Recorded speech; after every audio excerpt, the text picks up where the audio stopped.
அனைவருக்கும் இனிய சுதந்திர தின வாழ்த்துக்கள். தண்ணீர் விட்டா வளர்த்தோம் சர்வேசா இப்பெயரை கண்ணீரால் காத்தோம் கருக திருவளமோ என்ற பாரதியாரின் வரிகளுக்கு ஏற்ப சுதந்திரமானது எளிதில் கிடைக்கவில்லை. உதிரத்தாலும் தியாகத்தாலும் கிடைத்தது.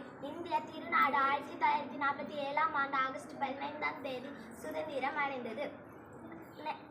மகாத்மா காந்தி, நேதாஜி, வ.உ.சி., பாரதியார், வேலு நாச்சியார் போன்ற பல தியாகிகள் தலைவர்கள் இந்திய சுதந்திரத்திற்காக பாடுபட்டார்கள்.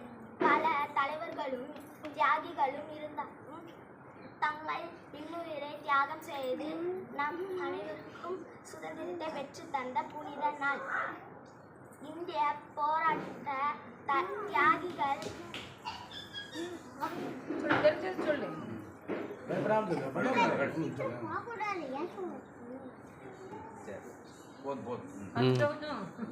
சரி, கை தட்டுங்க.